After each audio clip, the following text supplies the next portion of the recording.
Do you ever have a dilemma with whether it's okay to sell in the face of disasters or pandemics or difficult times that people are going through? Does that ever give you kind of pause, or you think maybe you're not doing something that's ethical if you're actually selling something that's related or um, actually is needed during these times? Let's talk about that today. This is Tina Lorenz. I'm a freelance copywriting mentor, mindset shifter, and transformational business coach and consultant. And today, I want to tell you a story. I've been thinking about this story for quite a while because I think it's so pertinent. I think it's relevant to what we're going through right now in the world, and because of the week that this is I'm doing this on Labor Day, which here in the United States is largely part of what we do for work and how we feel about our work and celebrating our work, all of those things, and taking a break from it because it's a national holiday. But it's also the week of September 11th. And this story is related to September 11th. And so I didn't want to take away from the solemnity of that day or memorializing that day in other ways. And so I thought I would like to be able to share this now before September 11th, because this story is very connected to that event. So before I became a freelance copywriter, Ron and I were selling face to face. We were selling physical products, and we traveled all over the country selling one particular thing, and that was a color changing mug. Yep, a mug like you drink coffee out of, or hot chocolate, or tea, any warm beverage. And the color changing aspect of these was the hot beverage in the mug actually changed the design on the exterior of the mug. We had 52 different designs of these mugs, and we hauled them all over the United States in a cargo trailer. We set up at events. We made a really nice display of them. And I was kind of the ShamWow of color changing mugs because I had to demonstrate them all day long. Pretty much it was up to me because my husband's visually impaired. And so our setup included a crate, basically a nice looking kind of artistic crate, but set up on end, and a hot pot of hot water so that the mug was at eye level. And all day long, I was demonstrating these mugs, pouring hot water in, showing people what the design did, pouring the hot water out, just demonstrating another mug. And we did very, very well with it. And I had many times where I said, if only I knew how to be online, because I had no idea at that time, no idea whatsoever of what I knew that the potential of it, but I had no idea how to do it. So we literally sold them face to face. Now, my daughter is in the military in Washington, D.C. She's in the Old Guard Fife and Drum Corps. And so we were frequently going there. Now, this was after September 11th, but before I went online. So somewhere around 2002, 2003, right around there. And we were invited to sell our products on the military installation at Fort Myers, which is where my daughter and now son-in-law are stationed out of. It's the ceremonial area for Washington, D.C., as far as the caissons, the drill team, the Fife and Drum Corps. It's where Arlington Cemetery is, and it's very, very close to the Pentagon also. So it was selling our mugs, and we had all the lines, all the designs for the armed forces, and they were very popular because of that. And the gentleman that was in charge of securing vendors asked us if we would be interested in selling inside the Pentagon. Well, of course, we said yes. And so we received a Department of Defense IDs. We were able to go inside the Pentagon. And if you've never been there, which we had never been there, it's a very fascinating place. It's pretty much set up like a city inside the Pentagon. There's a Baskin Robbins, there's a dry cleaner, there's dental offices, there's hairdressers, there's restaurants, there's little stores, convenience stores, there's a CVS pharmacy. Just about anything you can think of exists inside the Pentagon. And for whatever reason, I was allowed to we didn't have a big restriction on where we could go. And so I was able to go down the hallways and go to some of the other areas of the Pentagon, including the chapel that was being built at that time. It was still under construction as a memorial to what had happened on September 11th. Very, very sobering. And we were able to talk to a lot of the personnel inside the Pentagon who had been there at the time of September 11th and told us about what it was like and how the rest of the Pentagon continued to function even while this national disaster was happening in one part of the building. And so it was quite an experience to be there, and an honor to be there. So along the way, as we were ordering our mugs, we discovered in the catalog that we ordered from that there was a mug called the Big Apple. And the artistic liberty that was taken with this design was that it showed the World Trade Centers as well as Staten Island Ferry and the bridge, just all of the main, kind of some of the main issues of kind of the viewpoints of New York City.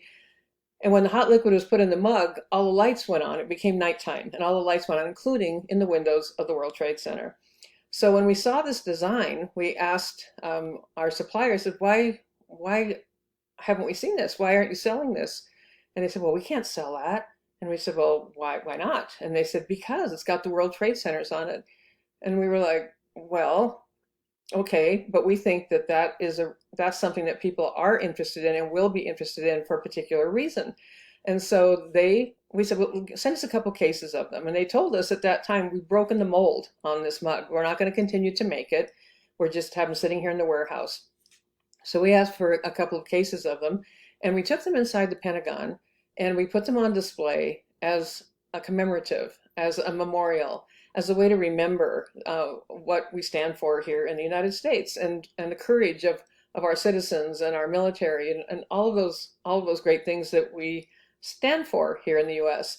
And we also increased the price on them because they were a limited edition, because they would not be available anymore.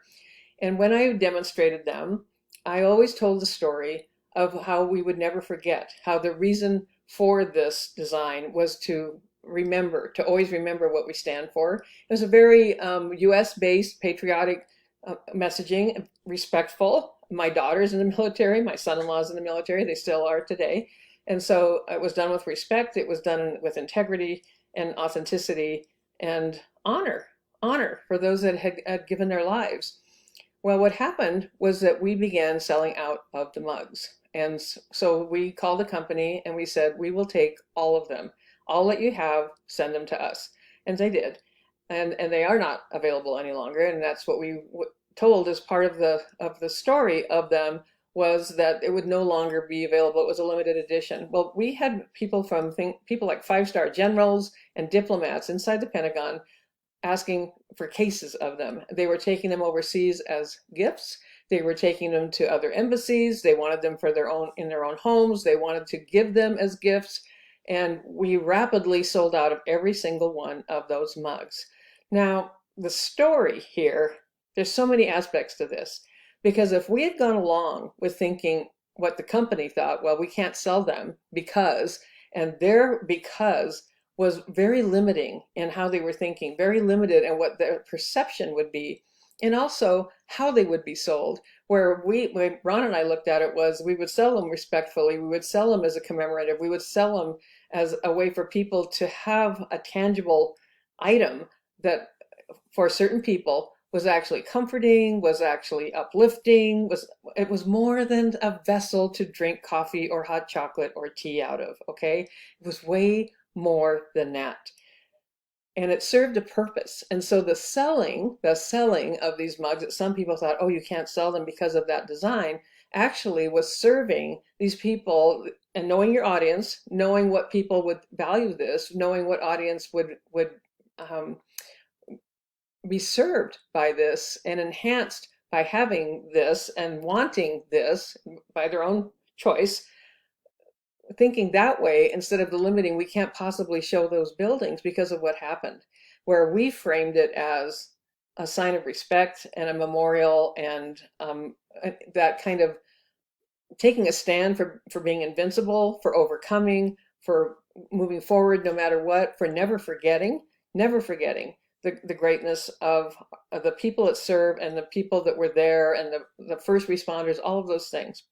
So I wanted to share this story with you because even right now, there are some people that think, oh, it's not okay to charge any money for anything because of COVID-19, because there's a pandemic, and because there's people out of work. But the whole point is that many entrepreneurs and business owners have products or services or trainings that enhance people's change of path now, that enhance being able to move forward in their lives, that help them learn a new skill, that help them find a solution for their families and for generating revenue, and for being, in my case, for being able to work remotely, being able to work from your home. All of those things enter into what I teach, which is freelance copywriting, and the great demand there is for it now, especially now. And many other types of programs and services are out there that people just need, just like you can't find exercise equipment right now because people need it and have wanted to have it in their homes. I was reading an article about free weights and saying you practically cannot buy them anywhere because there's been such a demand for them, so people can stay healthy and fit even though they're not going to a gym. Hair cutting supplies in the early days especially, and even now, are in short supply because laptops, because kids are homeschooling and people are working from home, and so many things that are needed and that require an exchange of revenue, right? And so what I'm inviting you to do is to rethink and reframe any old stories, limiting stories that you may be telling yourself about the value of what you might have to offer to your clientele or to your audience or to your prospects, the value you bring to them, and that we exchange value in the form of money, of tuition, of fees, of paying for things, which also keeps our economy moving forward, which keeps other people employed, which keeps people in business, which keeps us moving forward instead of just going further and further down the rabbit hole of despair, right? Just like during 2008, 2009, when the housing crunch was happening, and I had tremendous months in my copywriting business because there was such demand for freelance copywriters. So when you understand the value of what you're bringing to those you serve, it changes selling into serving, into solutions, into support, so many other things that start with an S besides selling. And that it's always about, here's the other lesson here, it's always about more than the obvious. It's always about more than what's on the surface. This was about way more than a colorful mug that changed design when you poured a hot liquid into it. It was way more than just kind of a party gift or a fun diversion. It was way more than that. For the people that purchased them, it was way, way more than what it appeared to be on the surface.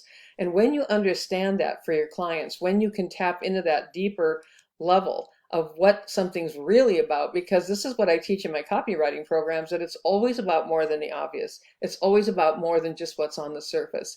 It's about a deeper need, a deeper longing, a deeper desire for something, a deeper searching, and for putting meaning into things, or really finding hope, or finding that pathway, or finding your true voice in whatever it is you're doing. And so I hope this will be helpful to you as you consider this story of what the one way of looking at, oh, well, we can't possibly sell those because of the story, became, of course, people want these because of the story. And so when you change that story for yourself, whatever it may be in your life, whatever topic it might be, when you change that story from one that does not serve you or your clients or your prospects or your customers, and you change it to reframe it to a story that does serve both you and your prospect and your clients and your customers, it's a win-win all the way around when you do that. And you also remove unnecessary restrictions and limitations you may be putting on yourself because of the old stories you're telling yourself about what's possible and who can do what, right? Who has money, who is willing to invest, who will exchange revenue in exchange for the value they receive from you, and that the value can far exceed what initial appearances of it may be. The value of it was called the Big Apple. The Big Apple mug was far beyond being a receptacle for a hot liquid, right? And that's every time someone used that it reinforced a belief and a story that they held as honorable and true and worthy and noble. And just a simple mug was able to do that. So that's my story for you today. I hope that this will help you as you are thinking about what your story is and what those stories are you're telling yourself that might be limiting you or can open doors to serving people at a higher level and also increasing your revenue and your business and the value of what you bring to what you do. Until next time, this is Tina Lorenz. Thanks for being here with me today.